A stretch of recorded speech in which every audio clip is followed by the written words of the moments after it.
Buenas tardes a todos y bienvenidos otra semana más a este último webinario, sesión, como lo queráis llamar, de Value School del curso 2021. Aunque no somos una escuela de por sí, como ya sabéis, pero sí nos guiamos un poco, en cierto modo, por el calendario escolar. Entonces, este es el último de los webinarios que vamos a hacer de este curso. A partir del lunes, si no os habéis apuntado ya, corred a hacerlo porque las plazas son limitadas. Empezaremos la escuela de verano con Marcos Vázquez, que inaugura el ciclo de conferencias. Van a ser 20 sesiones, empezamos el lunes a las 4:30 y nos llevará hasta el viernes, día 9 de julio, hasta las posiblemente 8:30 o 9 de la noche. Tenéis todas las sesiones ya listas para inscribiros en la página de eventos de la web de Value School. Y retomaremos la actividad habitual de seminarios, de conferencias, en septiembre, probablemente a mediados, el 16 o por ahí. Nos iremos de vacaciones, por así decirlo, ya con la programación de septiembre publicada en la página web. Bueno, antes de presentar a John, quiero recordaros nada más que si buscáis títulos para leer este verano, hemos publicado 2 nuevos libros en la colección de ensayo político. Este titulado La cuestión moral de los combustibles fósiles, muy a cuento debido a la polémica que conoceréis muchos de vosotros que rodea al tipo de energías derivadas de los combustibles fósiles, carbón, etcétera, por su aspecto contaminante, y en la colección de inversión de clásicos modernos seleccionados por el propio Francisco García Paramés, tenemos Invertir con John Neff, como siempre, ambos en el sello Deusto. También tenemos el último número de la revista de libros de Value School, la Biblioteca del Inversor. Este mes tenemos al director de inversiones de Oros Asset Management, a Javier Ruiz, haciéndonos una selección magnífica de libros, bueno, pues un gusto personal que tiene Javier, Stefan Zweig está por ahí, también Tony Nadal, está también Adam Grant, me parece. Bueno, en fin, un montón de títulos muy recomendables. Vamos, seguro que encontraréis alguno para leer este verano. Le tenéis por ahora, no lo hemos publicado todavía en la sección de comunidad, donde solemos hacerlo, en el canal de YouTube. Está seguro en el tweet de Tu dinero nunca duerme, del programa de radio, porque allí estas semanas lo he estado recordando para los oyentes. O sea que podéis ir ahí, descargarlo desde el enlace que está en el tweet del programa. Muy bien, y hoy vamos a hablar con nuestro gestor invitado. Sabéis que el mes de junio es el mes que dedicamos a la gestión pasiva y activa. Hemos hablado de pasiva, hemos dado una masterclass de gestión activa y de valoración con Xavi Brun de TREA, y hoy tenemos a John Kimball, que nos va a hablar. El título de la sesión es HAMCO, Inversión Value Global a largo plazo, y voy a presentar a John para quienes no lo conozcáis. John Kimball es fundador de HAMCO Financial, entidad asesora del fondo HAMCO Global Value Fund, gestionado por Anbank Wealth Management. John es un inversor value estadounidense que cuenta con más de 15% de rentabilidad anualizada durante sus 20 años de experiencia como gestor en su vehículo anterior. John es CFA y tiene un MBA por la Columbia Business School, donde fue alumno, y le voy a preguntar por eso a continuación, del inversor Jim Rogers. John, ¿qué tal estás? Bienvenido a Value School, aunque sea en remoto. ¿Cómo estás? Muy buenas tardes, ¿cómo estás? Encantado de tenerte y bueno, ya aviso a los oyentes que pueden formularte las preguntas que deseen en la cajita de preguntas. Yo, si acaso, pues interrumpiré la presentación nuestra para pasarte las preguntas más pertinentes. Las finales las dejaremos para un último turno de preguntas. Comentarios, reflexiones, directamente a la cajita del chat. Bueno, John, vamos a saber un poquito de ti porque, bueno, pues yo ya he hablado contigo, evidentemente, no nos conocíamos, pero hemos estado conversando para orientar esta conversación nuestra. ¿Cómo llegaste al Value Investing? ¿Siempre has sido inversor o quizá tu carrera empezó en otras funciones? Sí, empezó en otras funciones. Yo, como mencionaste en el resumen, estudié en Colombia, escuché a Warren Buffett hablar, pero cuando terminé empecé a trabajar con el Citibank y eso me trajo a España en el año 90. Estaba trabajando en la parte de consumo, en diferentes áreas, en finanzas y marketing de productos de inversión, pero yo no era gestor. Y cuando en los últimos años del Citi empezaba a invertir por mi cuenta, empezando por las constructoras españolas, cuando estaban baratas y empezando a fusionarse, era Obrescon, Huarte, Line, empezaba a fusionar y tenían todas las inversiones de la Unión Europea y era muy buen momento y bueno, me fue bien al principio y de ahí empezaba a empezar a buscar acciones infravaloradas y después invertí por Friends and Family, empecé otro fondo y empecé el camino Value. Oye, John, ¿y la formación que seguiste cómo te educaste? ¿Cuál fue la educación, por parafrasear el título del libro de Guy Spear, la educación de un inversor en valor? En tu caso, ¿tuviste que ir a alguna escuela a aprender o aprendiste quizás como tantos de forma autodidacta con libros? Sí, yo, aunque tengo CFA, y el que lo hizo en los primeros años, y MBA de Columbia, tomé Security Analysis con Jim Rogers, para mí es más importante lo que uno aprende invirtiendo y lo que aprende leyendo libros. Entonces, yo empecé a leer un montón de libros, las biografías de Warren Buffett, los shareholder letters de Warren Buffett, unos tachos del Monetary History de Estados Unidos para entender la implicancia del Banco Central y cosas así, y me formé de ese modo, a la vez que invirtiendo para aprender, y para mí es la mejor forma. ¿Y cómo fue estudiar con Jim Rogers, el investment biker?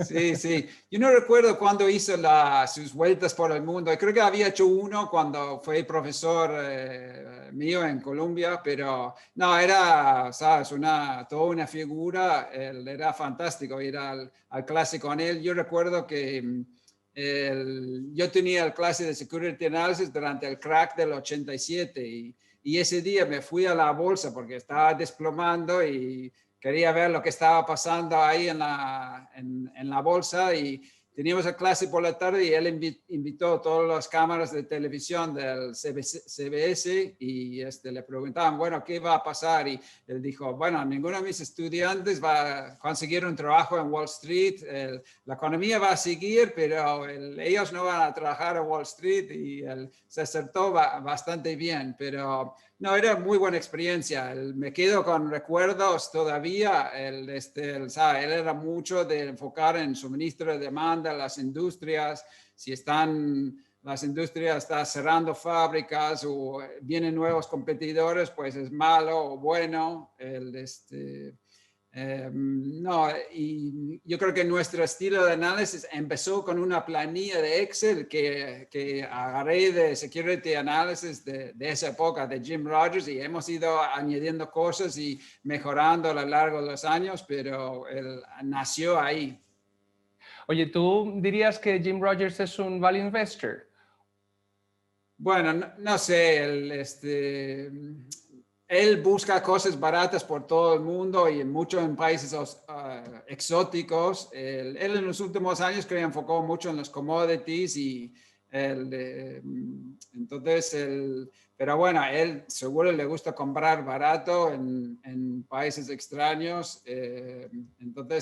Pero él no era core value en ese momento. Yo creo que no era tan famoso en esos momentos, aunque estaba Mario Gabelli, estaba dando vueltas por Colombia en ese momento. Warren Buffett vino a hablarnos, yo fui a escucharle hablar, pero no era el auge de value que, digamos, en la última década. Qué bueno, qué maravilla. Oye, y quizá te viniese de Jim Rogers ese enfoque también tuyo de inversor global, porque vamos, tú también inviertes en todo el mundo. Luego vamos a hablar, te pregunto, por Indonesia, Argentina, Turquía, en sitios en los que has hecho seguramente operaciones. ¿Te vino de él? No, en ese momento solo hablamos de empresas en Estados Unidos y no me ocurrió el tema global. Fue más bien necesidad de momento para ir a buscar inversiones por el mundo. Porque tú te desplazaste, tú llegaste a vivir, por ejemplo, en Indonesia. Cuéntanos un poco. Bueno, no llegué a vivir en Indonesia, pero me fui estaba invirtiendo en España y las cosas estaban bastante caras porque habían subido bastante y busqué qué hay barato. Entonces había los disturbios, creo, en el año 98, después de todo el crack de los sudeste asiático en estos años. Y fui a Indonesia después de los disturbios a visitar empresas y, no sé, comprar un diccionario de indonesio para poder traducir los estados financieros porque no había Google Translate ni nada de la historia. Entonces vi edificios que dañados por los disturbios y bueno, era, no sé, no había ningún otro o pocos inversores ahí en ese momento. Y me educó que, bueno, hay grandes oportunidades cuando la otra gente están huyéndose o cosas así. Entonces, pero bueno, he visitado muchos países, he vivido en varios países y es enriquecedor y interesante. Claro que sí, pero te quería hacer una pregunta acerca del círculo de competencia, quizás sea un concepto al que volvamos más adelante. ¿No crees que es un poco arriesgado porque cómo puedes tener conocimiento de los países siendo tan dispares como para quizás invertir con seguridad en tantos que son tan distintos? Sí, buena pregunta.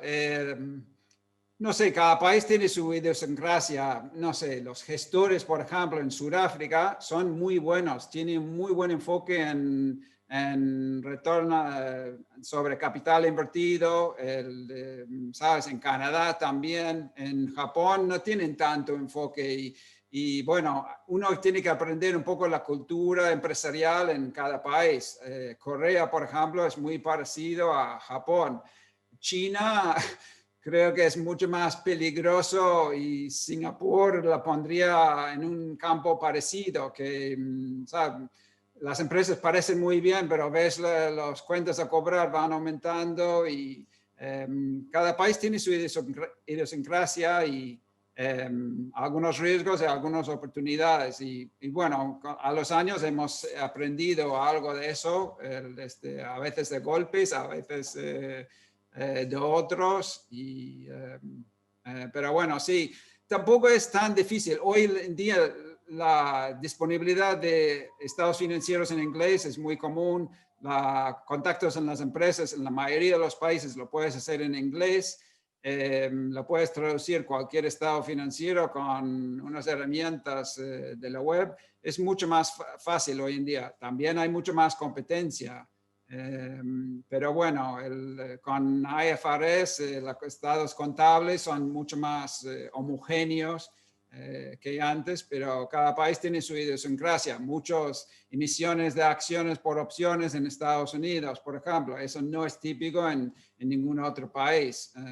Entonces, hay que ver los detalles, digamos. Muy bien. Oye, ¿tú piensas, aquí desde luego en Value School sí lo pensamos, que la inversión en valor, aparte de ser un estilo de inversión, es también un estilo de vida? Para mí, claramente que sí. Tengo varios familiares, no sé, algún hijo mío que le gustaría que no fuera tan value, pero bueno, para mí aunque uno lo pueda soportar el gasto, a mí no me gusta gastar dinero. Creo que lo ves en Paramés, en su fundación, habla de austeridad. Para mí es igual. El coche que compro, la casa que compro, las acciones que a mí me interesa son value. De las zapatillas que compro son así. Entonces, no sé, yo creo que tiene que venir, ¿sabes? Si tú eres value investor, pero tú compras un Maserati, ¿sabes? Creo que tienes, no sé, un conflicto. Warren Buffett, no, ¿sabes? Lleva un Cadillac, creo que hace, no sé, o antes, bastante antiguo, su casa es la misma hace 50 años. ¿Sabes? Yo creo que el verdadero inversor value lo lleva adentro. Sí, al inversor value le gusta gastar las cosas que usa, gastarlas por el uso. Oye, vamos a ver cómo se reflejan estos valores en el fondo que asesoras. Sé que tienes unas diapositivas, quizá ahora ya es el momento de compartir pantalla. Muy Y bien. empezamos con esta fase de la conversación. Muy bien. Perfecto, ahí se está viendo. Bueno, pues vamos a hablar de Hamco y bueno, entraremos en detalle en el proceso. Me gustaría preguntarte por la filosofía, vuestra visión y el proceso de inversión, sobre todo cómo elegís oportunidades de inversión. Muy bien. Sí, cómo elegimos y cómo encontramos inversiones para Hamco Primero hay que buscar. Si no buscas, no encontrás. Para nosotros el clave es el filtro. Hacemos una selección a nivel mundial en función de unos ratios que le podemos mirar puntualmente. Yo recibo de Bloomberg todos los días varias emails de empresas que han ido cayendo en nuestros filtros. Entonces, siempre estamos mirando empresas que podrían ser interesantes. Una vez que una empresa parece interesante a grandes vistas, hacemos la plantilla financiera que empezó de Jim Rogers y Security Analysis. Nosotros miramos el historial de 10 o 15 años atrás. Para nosotros eso es muy importante porque tú puedes ver el historial. Emitió acciones en el crack de 2008. La deuda va aumentando, disminuyendo. Tiene las cuentas de cobrar equilibradas y normales o están empezando a aumentar. Hay varias cosas con el historial, las adquisiciones que ha hecho, se ha agregado valor con el tiempo. Para mí el historial es muy importante, saber si una empresa es de calidad o no. Y de ahí, pues, en función de unos ratios y el retorno esperado, seleccionamos las empresas más interesantes. Lo hacemos en gran medida en estas cosas que puedes ver en la pantalla, la selección de las empresas, y lo resumimos en este gráfico que muestra el retorno esperado en el tamaño vertical, y horizontal está el riesgo. Entonces podemos comparar diferentes empresas por esas dos matrices y elegir cuál está más interesante. Una empresa que va subiendo en precio, pues el retorno esperado a futuro va bajando y bueno, nosotros buscamos a reducir el tamaño de la posición y reinvertir en uno que tiene más rentabilidad o menos riesgo o algo así. Entonces, eso es un pequeña introducción al proceso nuestro. Muy bien. He visto, si me haces el favor de volver a la diapositiva de la selección de empresas, que incluyes los criterios ESG y me gustaría preguntarte por ellos. No sé, ¿cómo los incorporáis en el análisis? Y sobre todo, casi lo más importante, ¿qué peso le dais o qué valoración? Porque es algo, tú viviendo en España lo sabrás, que está muy, muy de moda. Sí, está muy de moda. Nosotros el gran enfoque le damos a la parte de gobernanza cooperativa, la generación de valor y la utilización de los recursos de la empresa, que es más fácil a evaluar. Pero Bloomberg está empezando a incluir unos índices de las otras métricas de ESG y bueno, sobre todo también le buscamos que la empresa está sensibilizada al movimiento ESG y están intentando aumentar su medición y objetivos en ese sentido. Y yo creo que es una cosa que casi todo el mundo está volcado. Quizá algunos países están más adelantados, Europa está más adelantado que Estados Unidos, por ejemplo, pero sin lugar a duda es importante a la hora de invertir y considerar empresas. Yo creo que hay bastante para hacer en ese sentido y también buscamos herramientas que nos pueden ayudar, como los índices de sostenibilidad de Bloomberg. Muy bien. Oye, John, coméntanos un poco cómo funciona el proceso de selección en lo más interno posible. Por ejemplo, ¿cuántas personas formáis el equipo? A lo mejor los analistas tienen la responsabilidad de presentarte ideas y tú intentas desmontarlas y si superan el proceso, entonces pasan a la cartera. ¿Cómo hacéis esa última selección? Porque supongo que no todas las ideas las propones tú y que habrá un back and forth, ¿no? de tesis y hasta que os quedáis con la tesis invencible, ¿no? Sí, exacto. Bueno, en general yo elijo las empresas que vamos a analizar en función del filtro. Ellos hacen algo de eso, pero yo diría es lo menor. Yo elijo las empresas, este parece interesante y ellos la analizan en detalle lo presentan como una opción de descartar o algo para mantener en nuestra watchlist de seguimiento o para invertir. También tenemos un reunión que normalmente cada 2 semanas que repasamos posibles inversiones o la cartera, cosas para aumentar o reducir, y ellos presentan cada empresa y todo el equipo, que somos 4, que opinan, sí, yo creo que esto vale la pena invertir, debería tener un peso en la cartera del 2% o algo similar. Entonces, eso es un poco de cómo es el proceso interno. Muy bien, También, vamos, sí. no, solo iba a comentar que 2 de los analistas son nuevos en el último año y medio, entonces están en el proceso de formar. Entonces, en este año ellos ya buscarán más inversiones ellos mismos, pero es un proceso de aprendizaje y que dura un poco de tiempo. Muy bien, perfecto. Vamos, si quieres, con la siguiente, acerca de las claves que tenéis en cuenta en esta misión que es batir el mercado. Sí, para nosotros yo creo que es clave. Lo que he visto de otros inversores y creo que diferencia un poco a nosotros es el buscar un retorno alto, esperado. Nosotros el proceso es enfocar en estimar cuál es la rentabilidad del futuro a 3 años y a 10 años. Y no buscamos rentabilidades de 5% anual o 10% anual. Buscamos rentabilidades mucho más altas, 30% anual a 3 años, porque las cosas no salen como uno espera en todos los casos, y tener un margen de error a veces tardan más tiempo, etcétera. Otras cosas que miramos es tener cosas muy infravaloradas. Para nosotros da un margen de seguridad.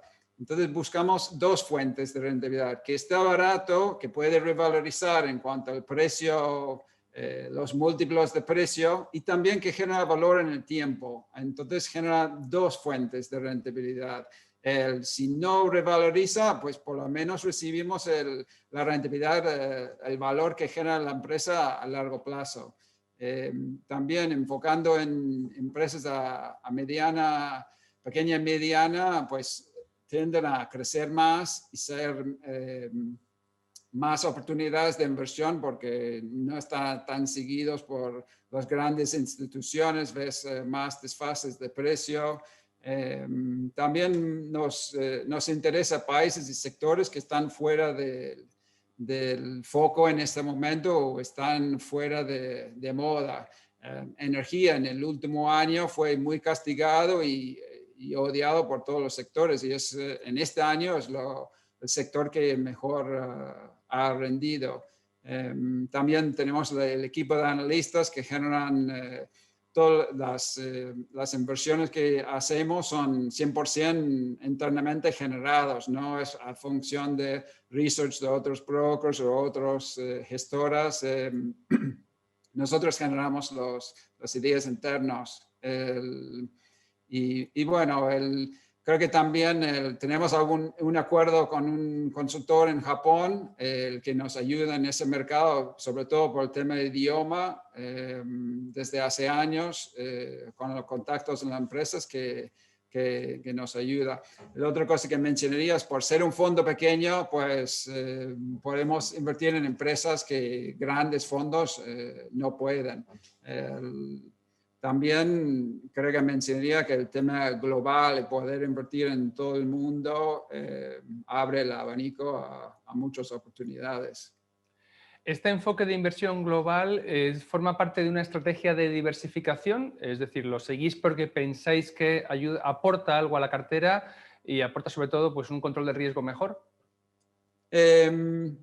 Bueno, nos gusta por el tema de diversificación y es importante. No queremos tener en los fondos asesorados, no queremos tener 50% en un mercado o una región, pero para nosotros hay más oportunidades, como como puedes ver aquí, en la tabla abajo hay el número de empresas cotizadas en el mundo con capitalización mayor de 100 millones, son 44.000, son muchas empresas. En Europa Occidental son solo 5.000, reduce bastante. En España son 166. Entonces, cuando uno abre el abanico más amplio, pues hay mucho más oportunidades de inversión. Y yo creo que es un factor clave, pero no es que queremos tener 10% en Sudáfrica, como puedes ver aquí, tenemos 11% en Sudáfrica.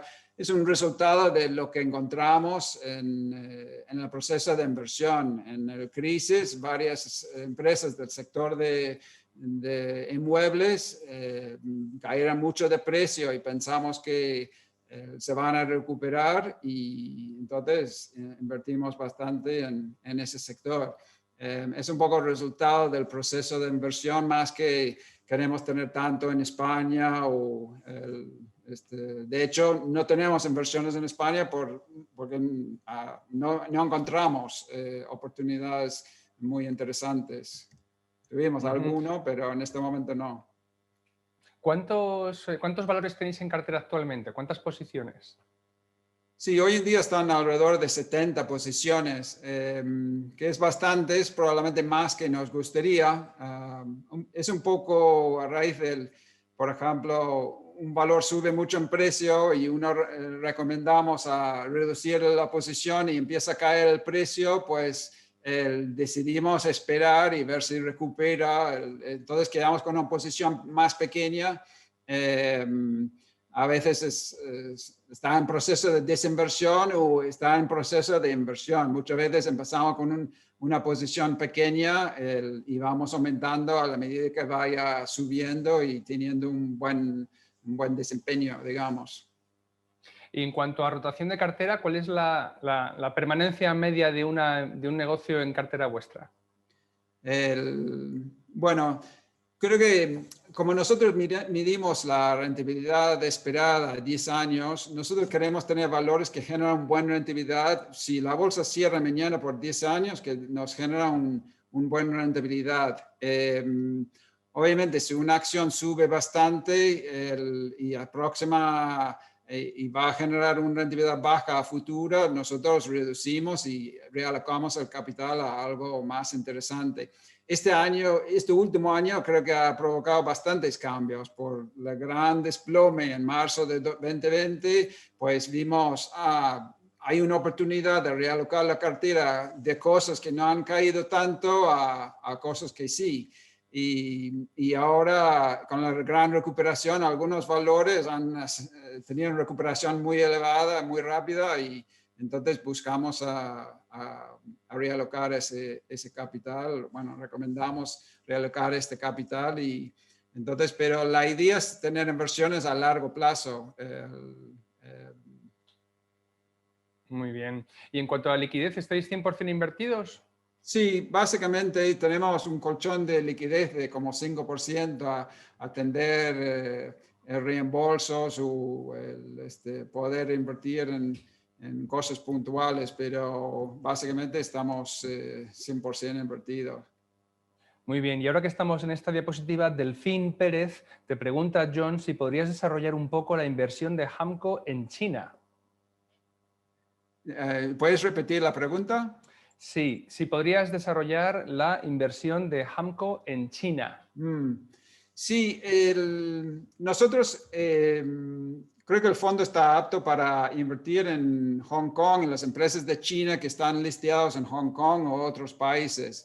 Es posible. Nuestra experiencia es un mercado difícil. Generalmente las cosas de gran valor, las value investments en ese mercado a veces son peligrosas. Entonces, mirando los extractos, pues ves que, no sé, las cuentas a cobrar están aumentando y están vendiendo, pero no están cobrando. Entonces, puede ser muy peligroso.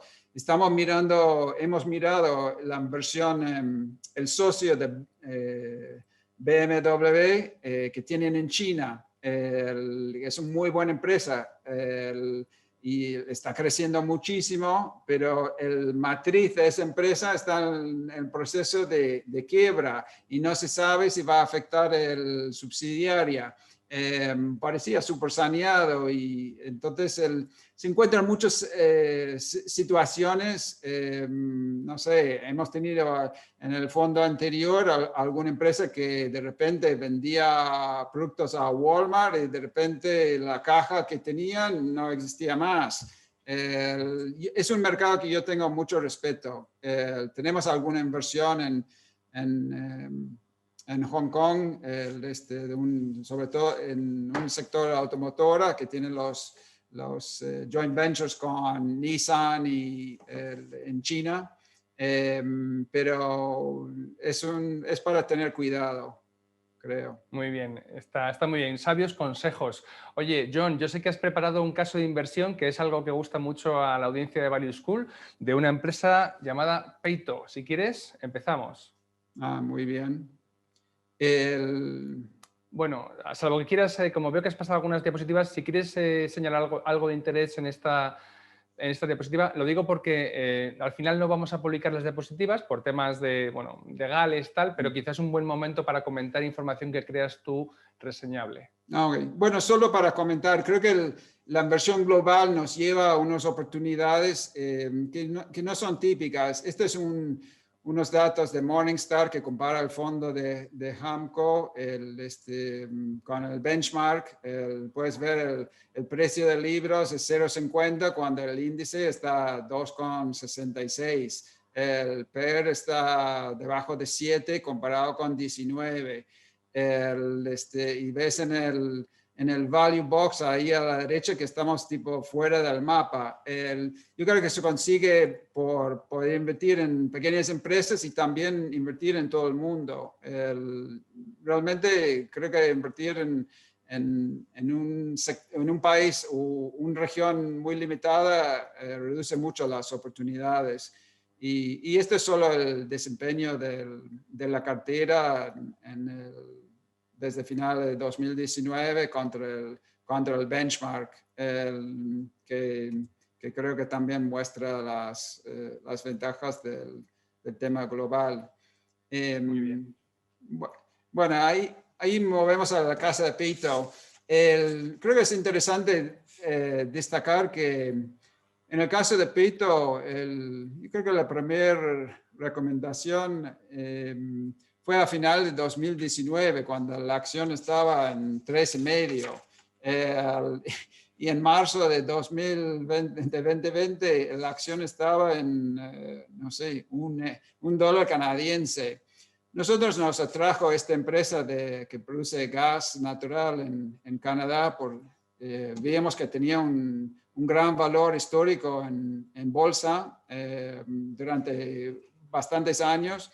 Y bueno, en los mínimos de marzo de 2020, cuando empezamos a comprar bastante importante, pues tenía un largo recorrido. Este gráfico es de hace 2 o 3 días. Hoy creo que la acción está a 8.50 o algo así. Pero bueno, ¿qué es Peito? Es el quinto productor de gas de Canadá. Nos atrajo porque tiene un retorno on capital invertido y un ROE muy elevado sobre un periodo muy largo. Hablando con el CEO, pues te das cuenta que él cuida el capital de los inversores y están muy enfocados en bajo costes y hacer una buena inversión por sus accionistas. ¿Por qué Peito era una oportunidad? Si vemos en este gráfico, es la diferencial entre el precio de gas de Estados Unidos y el gas de Canadá. Y disparó ese diferencial en el año 17 y 18, que eso hacía que el precio de gas en Canadá bajó mucho. Entonces, como ellos cubrían el precio de venta a futuro, pues los resultados en 2019 eran bastante pobres. Pero ahora el diferencial ha vuelto a la normalidad y los precios de gas en Canadá han subido. Entonces, pensamos que eso se corrigió a final de 2019 y creaba esa oportunidad. Y es más que cuando explotó el crisis del COVID, se redució mucho la producción de gas y petróleo en Estados Unidos y eso hacía que el precio de gas subía. Entonces el negocio iba a ir mejor. Y en el contrario, la acción bajó de tipo $3.50 a $1. Entonces era como la acción, la empresa va a ir mejor y la acción era todavía mucho más económico. Entonces creó una oportunidad muy interesante. Este es un diapositivo que publicó la empresa que de los activos que ellos tienen, que tienen $9 en activos fijos, $26 en valor presente a 10% de las reservas de gas y $7 por acción en deuda. Entonces, la deuda más o menos la cubrís con los activos fijos y te queda más de $20 de activos a valor presente de las reservas. Entonces, parece que tiene bastantes activos. Incluso por una acción que hoy ha multiplicado varias veces, todavía tiene recorrido. Como puedes ver en este gráfico, la línea roja es el precio de gas promedio de los últimos 10 meses y ves que ha ido aumentando paulatinamente desde final de 2019. El EBITDA debería seguirlo. Esto es el EBITDA retrasado 12 meses. Entonces, eso en los próximos 12, 15 meses debería ir siguiendo y subiendo. Entonces, pensamos que tiene un catalista de beneficios a futuro. Y esta línea blanca es el múltiplo de precio a libros. Entonces, una cosa interesante a ver que antiguamente cotizaba 3, 4 veces libros y hoy está debajo de una vez libros. Llegó a valer mucho y nosotros pensamos que la valoración de la empresa volvería a niveles más históricos con el tiempo, con la subida de beneficios. Esto es un análisis que hicimos con la regresión del precio de gas a un año contra el precio de Peyto. Entonces, hace el trail del seguimiento del precio y del gas y la acción. Y lo que puedes observar que el último precio, si lo aplicamos en la línea gris, que es la regresión, debería valer en torno de $20 por acción, igual que lo hemos visto con los activos. Entonces nos da otro indicio de posible valoración. Otro posible método de valorarlo es, tiene un historical pago de dividendo de 100% de sus beneficios y cotiza una rentabilidad por dividendo de 4,5%. Peyto ha comentado que le gustaría volver a $1 por acción en dividendos, que a 4,5% de TIR te da más de $20 por acción. Entonces, creemos que el dividendo es otro catalista que pueda fortalecer la acción de la empresa. Nos gusta también que está dentro del sector de energía que ha sido muy castigado desde la caída del petróleo en 2014 y parece que está empezando a subir. Entonces nos gusta que está dentro de un sector que está infravalorada y que puede posiblemente rentabilizarse. Y hay una posibilidad de un bonus. Si los precios de gas vuelven a la normalidad antiguo, puede generar un aumento muy importante.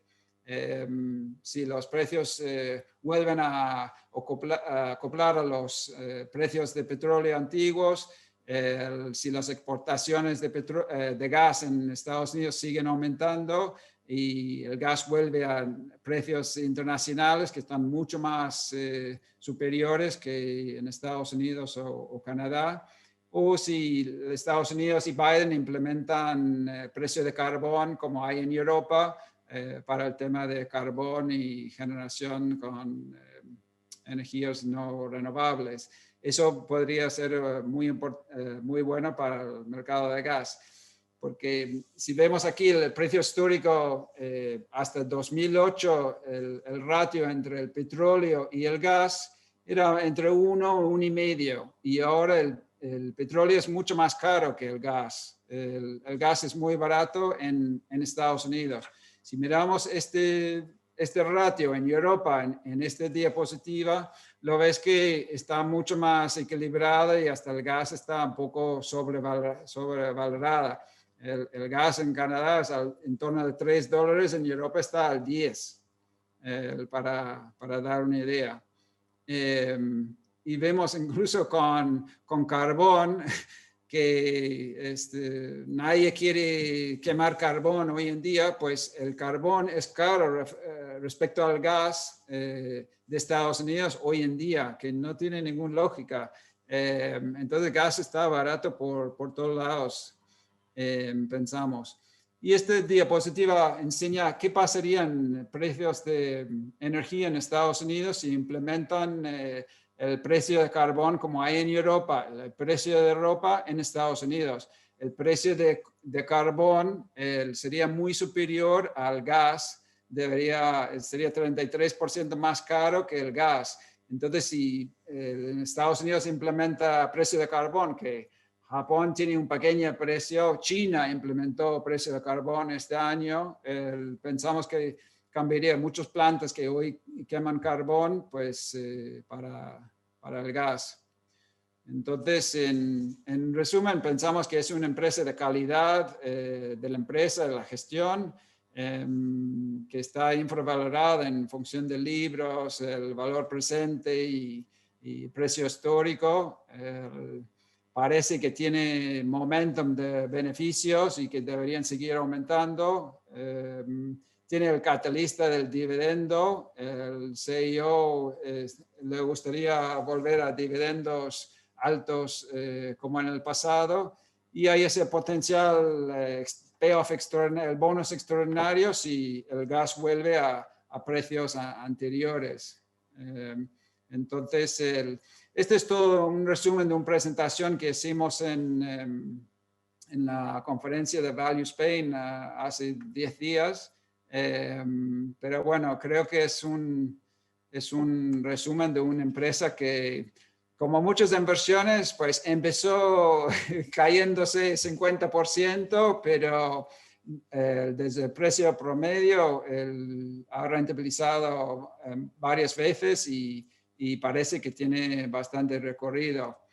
Este también la presentamos en Value Spain, y era una pregunta, quizá alguno en el público nos puede dar una lección aquí, que nosotros no entendemos este gráfico. Esto es la capitalización de mercado en blanco de GasLog Partners, que tienen tanqueros de LNG.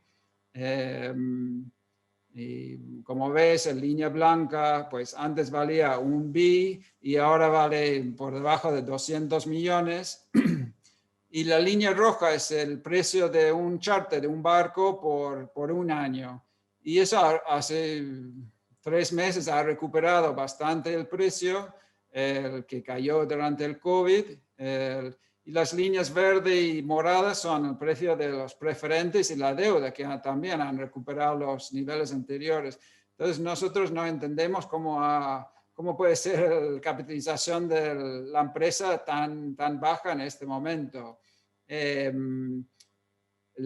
Sí, la han cortado el dividendo durante el COVID, que probablemente en unos años lo pondrán de vuelta, pero no parece lógica. Y es más que en la matriz,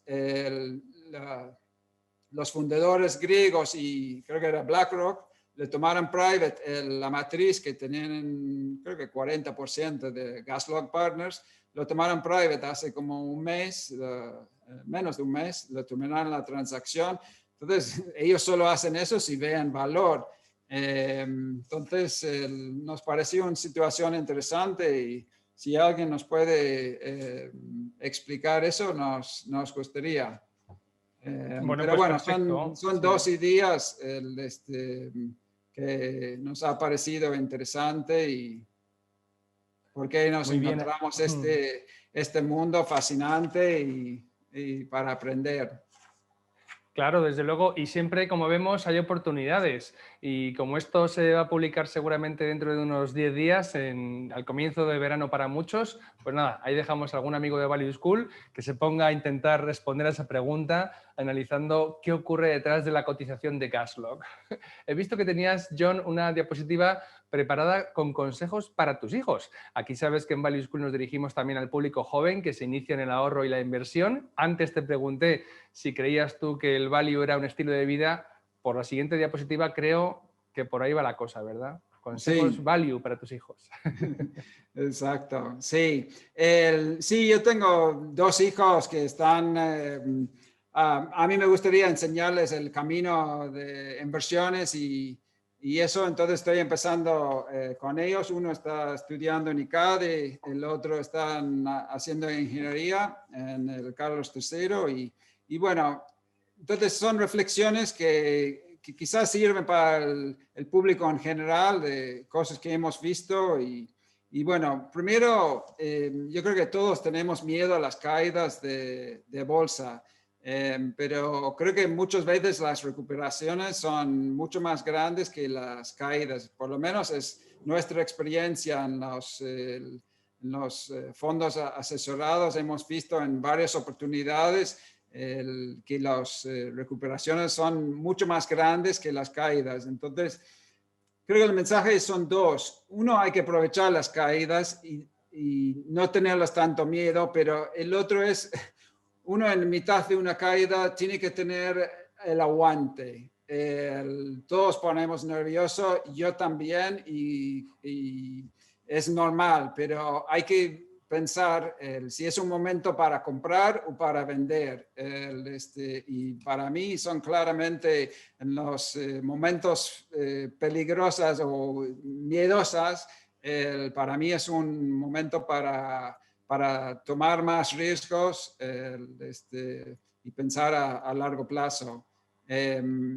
También mis hijos son inversores en el fondo y yo he ido hablando con ellos, intentar que ellos vean el tema del interés compuesto. Yo hablo con ellos, mira, tienes 1.000 euros en el fondo hoy a 15%, pues eso convierte en 1.000.000 de euros a 50 años. Yo les hablo, a ellos yo les abro 15 y 20, dependiendo de la rentabilidad que puedes sacar. Quizás sacan menos, pero yo intento que buscan inversiones rentables y que piensen en el poder de invertir a altas rentabilidades y no buscar rentabilidades menores, porque creo que por lo menos en tema de acciones no justifican los riesgos. Entonces, le intento que piensen en largo plazo, ahorran hoy porque cada euro que gastan hoy, lo pierdes la posibilidad de tenerlo invertido y hacer ese interés compuesto a largo plazo. Yo creo que mucha gente no se da cuenta de la diferencia entre rentabilidades de 5, 10 o 15% a largo plazo. Yo creo que también es pensar muchas veces nos gusta, me gusta la acción esta o otro, pero los gastos de transacción impuestos pueden ser importantes a largo plazo y yo no soy asesor fiscal, pero creo que las ventajas fiscales de los fondos en España son muy atractivas y hay que tomar eso en cuenta. Entonces, el mirar la rentabilidad objetivo, el invertir a largo plazo, la eficiencia fiscal, aguantar las caídas como hemos visto. Hay que tener convicción. Si una acción cae 25%, ¿qué vas a hacer? O un fondo cae 25%, yo qué sé, como vistes con el caso de Pito, cayó más de 50%, o sea, si te gustó a 100 y cayó a 50, si no cambió la cosa, tienes que volver a comprar, en mi opinión. Pero bueno, también hay que equilibrar los riesgos a un nivel que uno puede dormir por la noche, ¿no? Tener un nivel de riesgo que uno está cómodo. Yo creo que si uno piensa a largo plazo es mucho más fácil hacer eso. También tener una diversificación creo que es clave. Nosotros nos gusta ir contra corriente, igual que dijo, este es traducido de Warren, el ser miedoso cuando los otros son avariciosos o similar. Creo que es un buen consejo. Creo que recalcaría no usar apalancamiento financiero a la hora de invertir. A lo largo hemos visto personas que les gusta estar apalancado invirtiendo en algún fondo que asesoramos y creo que no es, son muy volátiles y las rentabilidades son suficientes para no hacerlo con apalancamiento.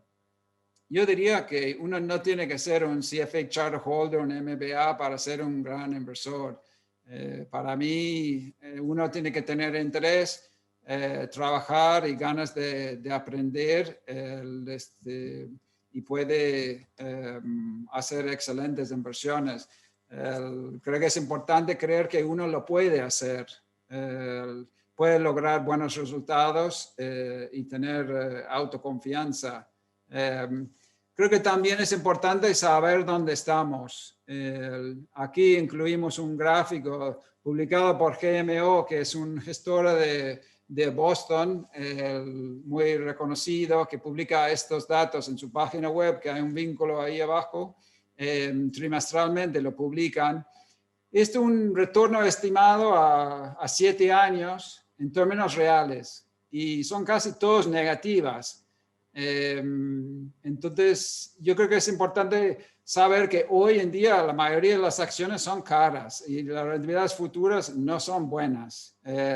Entonces, hay que ser muy cauteloso a la hora de invertir. En el gráfico ellos señalizan a Emerging Valley como el más rentable, pero bueno,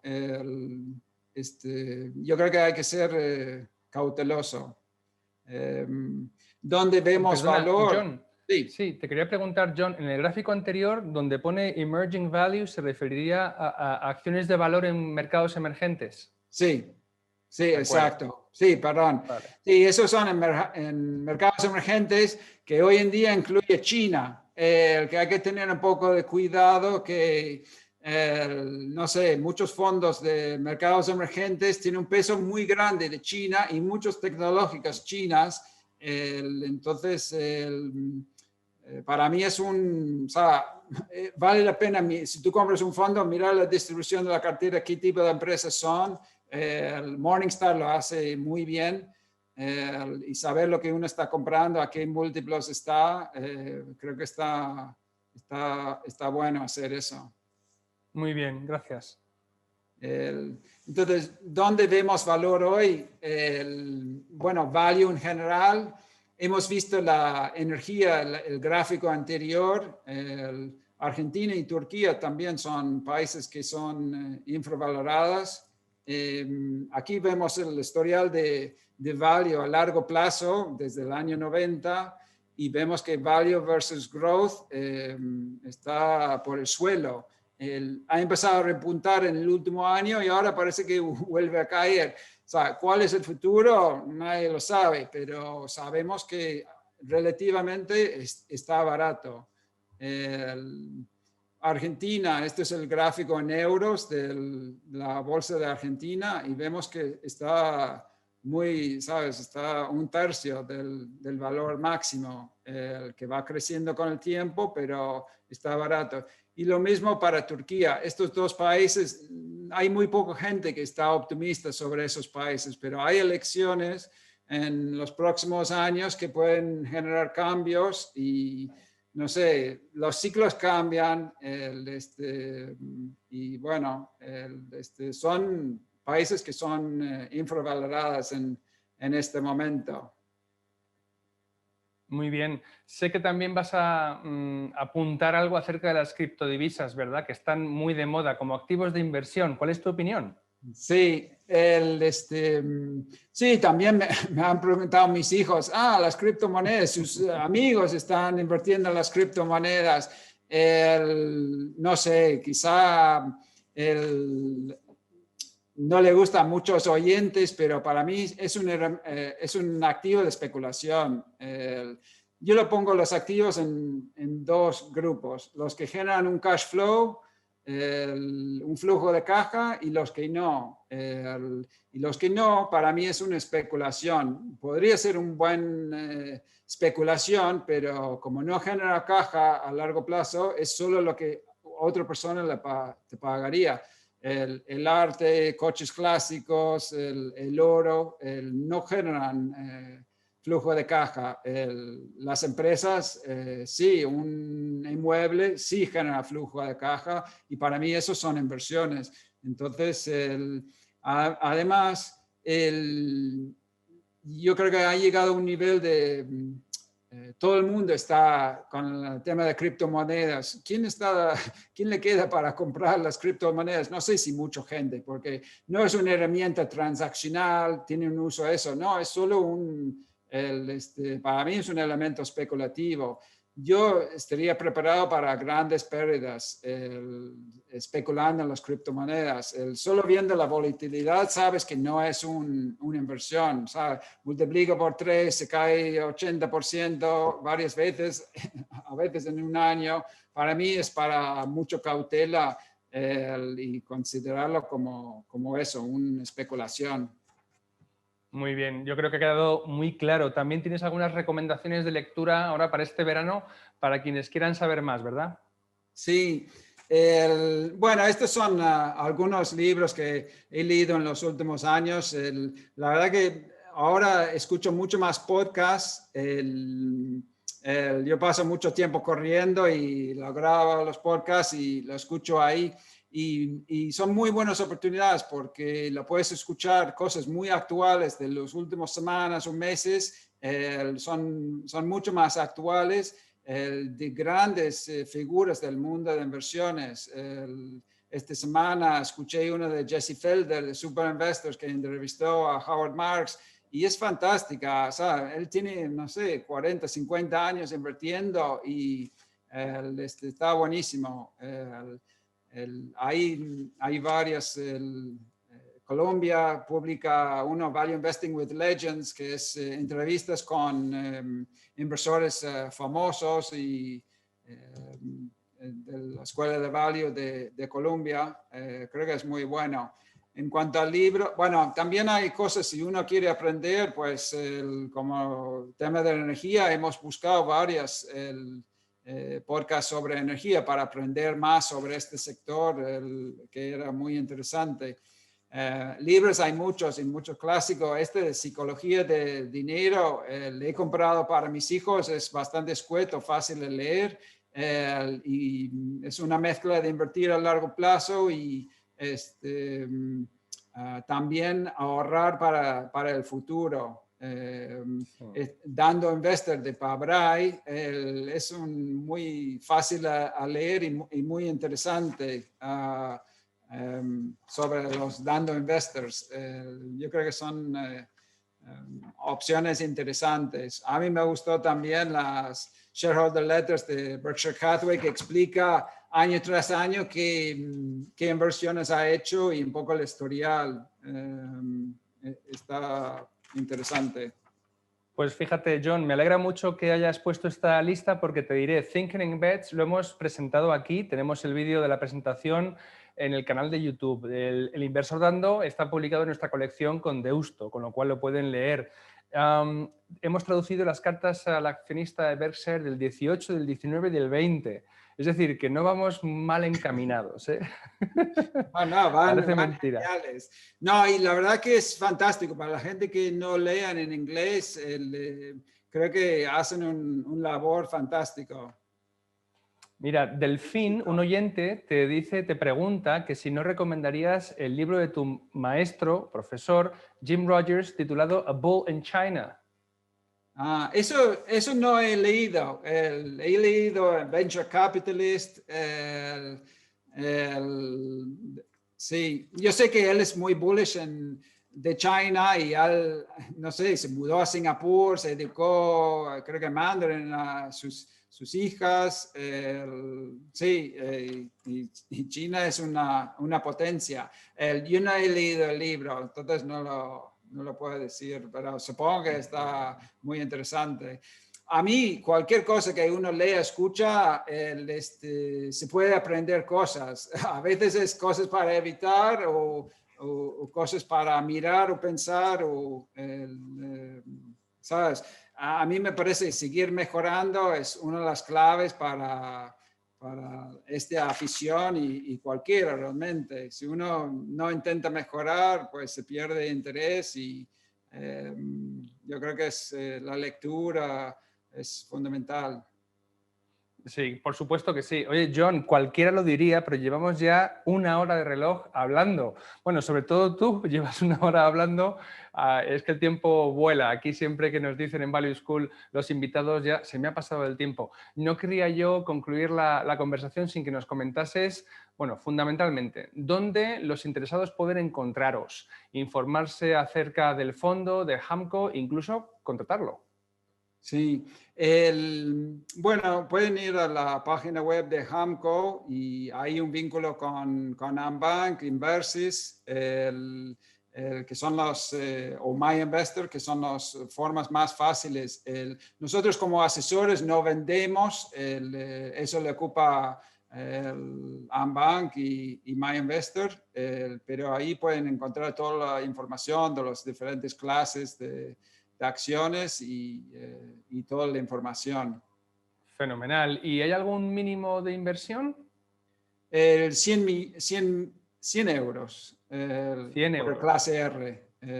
Vale, 100 euros. perfecto. Entonces es muy asequible. Es Sí, para bolsillos corrientes, vamos a decirlo, sí, que no sí. hay una clase con una entrada muy fuerte. Sí. Tengo aquí una preguntita. Sí. Quizá una cosa que he observado en los últimos tiempos, que hemos visto algunos accionistas que entran y salen con frecuencia y yo no sé, creo que probablemente es mejor tener un mejor resultado, tener una inversión a más largo plazo. Para mí creo que es mejor que uno duermaría mejor invirtiendo más a largo plazo y probablemente sacaría mejor rentabilidad. Solo una anécdota que he visto. No, fíjate, aquí en Value School insistimos en que el market timing no funciona, nadie tiene una bola de cristal para poder saber cuándo entrar y salir y sin embargo, pues bueno, ya ves que la inercia de muchos inversores hace que intenten suerte de esa manera. Es, bueno, es consustancial, creo yo, a la psicología humana de muchos. Oye, Pedro Quesada está escuchando y te pregunta si aparte de Ant Bank se puede suscribir el fondo en algún otro sitio. El fondo está en All Funds, pero no tengo la lista de entidades que permiten suscribir al fondo. Tendría que consultar a la entidad en cuestión y ver si lo tienen habilitado, porque cada entidad decide qué fondos permiten a vender a sus clientes o no. Entonces es una cosa que depende de cada entidad. Muy bien. ¿Y cómo pueden encontrarte? Quizá en redes sociales, correo electrónico, quizá enviaros consultas. Sí, vía la página web de HAMCO pueden hacerlo. Estoy en Twitter y en LinkedIn. Quizá LinkedIn es el más fácil encontrarme y sí, cualquier duda. Una de las motivaciones mías es ayudar a las personas a invertir. Entonces, si puede ser una ayuda a alguien, sabes, estoy abierto a consultas y le intento ayudar. Porque es lo que me motiva a mí. Perfecto, perfecto. Oye, una curiosidad mía, John, el de la foto del fondo que estás utilizando, ¿serás tú subido a esa cumbre? No, no, no, me gustan las montañas y no, no es Escorial donde estoy actualmente, pero no, pero me encanta la naturaleza y podría ser yo, pero no lo es. Bueno, John, ha sido un placer charlar durante toda esta hora, ahora ya sí, hora y 5 minutos contigo. Desde luego tienes ese perfil que en Value School nos gusta tanto, de buen divulgador, de persona que quiere compartir conocimiento y ayudar, como siempre aquí estamos todos nosotros haciendo lo mismo, a que las personas tomen decisiones fundadas. Value School, como digo, siempre es donde Internet acaba llegando a aprender a ahorrar e invertir. Ha sido un placer charlar contigo, John. Muchas gracias, un placer estar con ustedes. Y Buenas a todos tardes. vosotros que seguís en la emisión, gracias por estar aquí. Sois todavía 51 personas, que digo yo, de verdad, en estas tardes de verano tan soleadas, es de agradecer que estéis conectados aquí con nosotros, aprendiendo a invertir con los profesionales. Tengo aquí a Joaquín, Santiago, que están dándote las gracias por la exposición, John, también Rafael, en fin, a todos, gracias por seguirnos. Os emplazamos a nuestro gran ciclo de conferencias veraniego, estival, que es el Summer Summit, que comienza el lunes. Os esperamos a todos. Desde luego es gratuito, como sabéis. Podéis inscribiros a las sesiones que más os gusten. Tenemos al profesor Bastos, a Marcos Vázquez, a los gestores de Adarve, por supuesto Paco García Paramés, Iván Martín, en fin, un who is who, como dicen en inglés, de lo mejorcito de la inversión en lengua española, y esperamos que os guste. Y si nos vemos por allí, os emplazamos ya a septiembre, donde retornaremos con el programa habitual de eventos en Value School. Gracias, ha sido un lujo, dice Rafael. Gracias, Santiago, un placer. En fin, Felipe también te da las gracias. Gracias a todos. Feliz verano, cuidaos mucho, protegeos, salud sobre todo, como sabéis, a vosotros y a vuestros mayores.